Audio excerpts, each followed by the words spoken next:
Hello, j'espère que tu vas bien. On se retrouve aujourd'hui dans une nouvelle vidéo où je vais te partager toutes mes astuces, motivation et discipline pour arriver à maintenir un rythme d'entraînement à 4, 5, voire 6 entraînements semaine.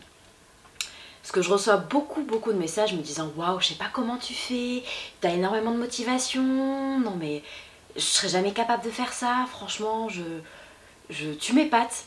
Alors spoiler alerte, je suis la pro pour me trouver des excuses pour ne pas aller à l'entraînement. Franchement,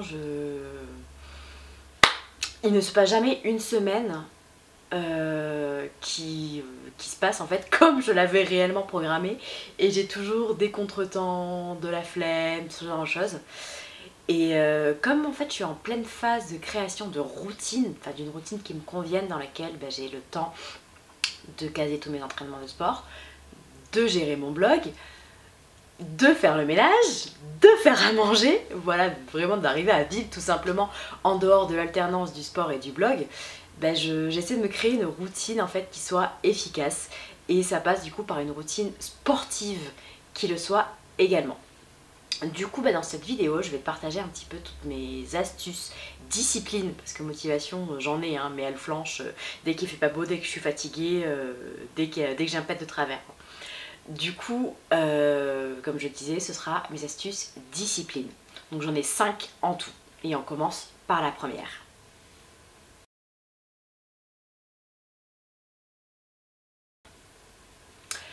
Première astuce de discipline.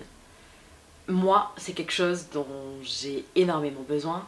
C'est de prévoir au maximum tous mes entraînements. Voilà, cela va du quel jour je fais quoi, mais aussi le contenu de la séance. Clairement, moins j'ai à réfléchir au moment de m'y mettre, mieux c'est, et plus il y a de chances que je fasse ma séance. Donc du coup, les dimanches, je me prends un temps pour caler en fait les jours d'entraînement, et du coup pour réfléchir au contenu de chaque séance. Il y a des séances, c'est facile, c'est pas moi qui les gère parce que c'est avec le club de triathlon. Basta, je m'en réfère au coach, je fais ce qu'il dit et je ne réfléchis pas. Il y en a d'autres comme les séances de course à pied du week-end, les sorties vélo ou les entraînements à la salle, où vraiment j'ai besoin de savoir ce que je vais faire et pas me retrouver à 10 minutes de partir, me dire bon je fais quoi aujourd'hui ? Non. Du coup j'ai un petit carnet dans lequel je note tout. Lundi, entraînement musculation. Mardi, course à pied. Mercredi, natation. Jeudi, entraînement au club fractionné. Vendredi, musculation.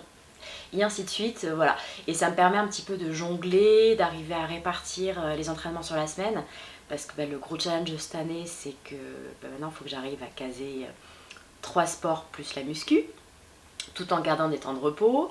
Donc c'est voilà, c'est le moment où il faut jongler, et clairement avoir un agenda dans lequel je note tout, c'est la solution miracle pour moi. Et du coup, en fonction de mes entraînements, de mes impératifs de la semaine, j'organise mon emploi du temps pour savoir quand je vais aller faire les courses, la soirée en fait où je vais préparer la bouffe pour la semaine, le moment où je fais le ménage, voilà. Et surtout, en fait, je me bloque ces temps en me disant quoi qu'il arrive, à ce moment-là je fais mon ménage parce que de toute façon le reste de la semaine j'aurai pas le temps. À ce moment-là je fais ma bouffe parce que sinon je vais manger n'importe quoi le reste de la semaine, voilà. Et j'ai un peu mes temps fixes pour organiser ma semaine et faire en sorte que tout se passe bien et que j'ai pas à réfléchir et que ça me fasse le moins de charge mentale possible. Deuxième astuce, qui est la continuité en fait de la première, c'est que en fait je m'adapte en fonction des échecs de la semaine précédente. Comme je disais, je suis en train de me créer une routine sportive, une routine même de vie tout simplement. Et voilà, quand tu es en pleine création, tu testes, tu essaies, tu vois si ça a fonctionné, si ça n'a pas fonctionné. Surtout que moi j'ai un planning changeant étant donné que je suis en alternance, donc un coup je suis en entreprise, un coup je suis à l'école, le temps de transport n'est pas le même, les exigences ne sont pas les mêmes en termes d'orgas, de bouffe et compagnie. Du coup forcément mes possibilités d'entraînement, de travail pour le blog et compagnie ne sont pas les mêmes d'une semaine à l'autre. Du coup, en fait, j'essaie, je teste des choses et je vois ce qui fonctionne. Typiquement, en ce moment, je suis incapable de me lever le matin. pour aller faire du sport. Donc il faut que je cale tous mes entraînements le soir. Donc le matin, je fais d'autres choses. Je fais un petit peu de ménage, un petit peu de blog, je cuisine, bref, voilà, je vivote. Et j'essaye en fait d'avancer les tâches que je ne fais pas le soir vu que je vais m'entraîner. Et donc d'une semaine à l'autre, je regarde ce qui a fonctionné, ce qui n'a pas fonctionné. Me dire, bon là, cette semaine, j'avais dit que je me laverais le matin, j'ai pas réussi, j'ai manqué de temps pour faire mon entraînement correctement, donc il vaut mieux que je le décale à un autre moment. Et du coup, en fait, j'essaye de trouver, en fonction de mes ressentis de la semaine précédente, la formule gagnante pour que tout se passe bien et que j'arrive en fait à avoir des semaines construites, linéaires en termes d'entraînement et surtout régulières. Troisième astuce de discipline, ne jamais manquer en entraînement le lundi. Chez moi, ça s'est toujours vérifié. Quand, par pure flemme, je ne fais pas mon entraînement du lundi, ça donne le ton pour le reste de la semaine en fait. Et j'ai beaucoup de mal à me motiver, à m'autodiscipliner pour faire mes entraînements le reste de la semaine. Du coup, voilà, le lundi, c'est sacré. Je fais ma séance de renforcement musculaire, quoi qu'il arrive. Même si c'est une séance expéditive de 10-15 minutes, je fais l'effort de me mettre en tenue, de sortir le tapis si je le fais à la maison, c'est pas si j'ai la flemme d'aller à la salle de sport, et je fais ma séance. Parce que du coup, ça me met dans un bon état d'esprit, dans une bonne optique, et ça me permet en fait d'enclencher le reste de la semaine. Alors, part de psychologie là-dedans, j'en ai aucune idée, mais clairement, moi, le lundi, c'est sacré, il ne faut pas que je loupe mon entraînement du lundi. Quatrième astuce. Donc, c'est la continuité logique des deux, trois points précédents. Personnellement, j'ai besoin de réfléchir le moins possible. Voilà, il y a des choses où j'ai suffisamment de charge mentale et j'ai pas besoin de m'en rajouter. Du coup, je prépare mes sacs de sport à l'avance. Tout est prêt. J'ai 3 sacs de sport qui tournent, un pour les entraînements au club en fractionné, un pour la salle de sport, un pour l'entraînement de natation. Et tout y est dedans. Comme ça, j'ai pas à réfléchir, je prends mon sac et j'y vais. Là, nous sommes mercredi, ce soir j'ai entraînement de natation, mon sac de natation est déjà prêt. Même si techniquement je vais partir de chez moi, ce sera 19h passé. Et donc j'ai largement le temps de préparer mon sac avant. Mais le fait comme ça, voilà, d'anticiper, d'avoir mes sacs de sport prêts à l'avance, c'est facile. Voilà, c'est facile et j'ai pas à réfléchir et en avance mode. Du coup, effectivement, le dimanche, quand je finis de plier mon linge, d'étendre et compagnie, je prépare mon sac de sport avec la tenue de sport et machin pour un tel jour. Le maillot de bain qui est propre, je le remets directement dans le sac de natation et ainsi de suite. Mais le fait d'avoir voilà, ces 3 sacs déjà prêts, j'ai pas à me poser de questions quoi qu'il arrive, et c'est d'autant plus pratique sur mes semaines de cours où en fait je prends mon sac avec moi toute la journée, je le laisse dans la voiture et sitôt les cours de la journée terminés, je file à l'entraînement. Là sur les semaines d'entreprise c'est un peu moins pertinent parce que j'ai le temps de rentrer chez moi et compagnie.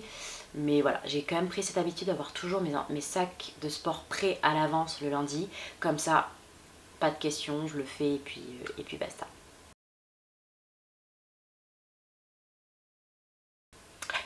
Cinquième astuce.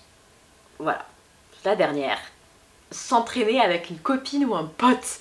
Le fait de prendre rendez-vous, entre guillemets, avec quelqu'un, de s'engager à venir pour un entraînement, tu te poses beaucoup moins la question de savoir si t'as la flemme ou pas, clairement. C'est l'une des raisons d'ailleurs pour lesquelles je me suis inscrite au club de triathlon. J'ai mes rendez-vous du mercredi pour la natation, du jeudi pour le fractionné. Ces deux-là, je les fais pas sauter. Quoi qu'il arrive, enfin sauf quand je suis malade. Mais voilà, j'ai beaucoup moins tendance à les faire sauter ceux-là par rapport au reste parce que j'ai un peu pris un engagement, j'ai payé aussi. Et puis voilà, le fait de retrouver du monde, de retrouver des copains, de transpirer ensemble, d'avoir mal ensemble, ça crée des liens, mais surtout en fait ça motive à aller au bout de sa séance. Par exemple les séances de fractionné, quand je les fais seule, je me donne jamais à 100%, je suis jamais à fond, je respecte pas forcément mes allures, et puis surtout j'ai du mal, quand ça me gave, à aller jusqu'au bout de la séance. Alors que quand je suis en club avec le coach, j'ai intérêt à respecter les temps de repos, les allures et la fréquence. Voilà. Donc voilà, je te conseille vraiment, si tu as des problèmes de motivation, d'autodiscipline,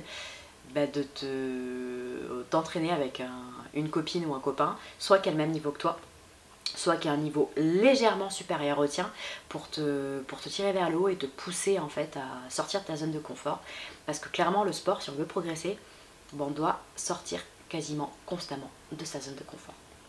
Voilà, c'était mes 5 astuces, discipline, motivation pour des semaines pleines de sport et d'entraînement, et surtout en fait pour ne pas se laisser aller à la flemme entre guillemets. Ce qu'il est important d'arriver à différencier en fait la pure flemme, le manque d'organisation et la vraie fatigue. Voilà. Si t'es vraiment fatigué, si t'as besoin de te reposer, repose-toi. Clairement, aucune culpabilité, aucun remords. Quand on est fatigué, on se repose. Mais les moments où on manque de temps parce qu'on a laissé traîner, parce qu'on n'a pas anticipé les courses et qu'on s'est dit qu'en fait, si j'avais anticipé que je t'allais faire les courses le matin en me levant une demi-heure plus tôt, en fait j'aurais pu me dégager 3 heures le soir. Voilà, ce sont des petites choses comme ça où quand on a un emploi du temps comme le mien, ou moi-même, je me rajoute toujours énormément de choses à faire entre, je l'ai dit, le blog, l'alternance, le sport, la vie sociale. C'est bien d'avoir une vie sociale, de voir du monde. Voilà, j'avoue que j'essaye un petit peu d'anticiper. Ça peut paraître psychorigide comme ça, mais c'est ce qui fonctionne pour moi. Donc j'ai un petit agenda qui est je ne sais pas où dans mon appart. Enfin si, je sais où il est, mais il est trop loin de la caméra. Et clairement en fait je note tout et j'essaye un petit peu d'organiser ce que j'ai à faire pour que tout rentre dans l'emploi du temps et que j'ai le moins à réfléchir, surtout pour les tâches chiantes. Voilà.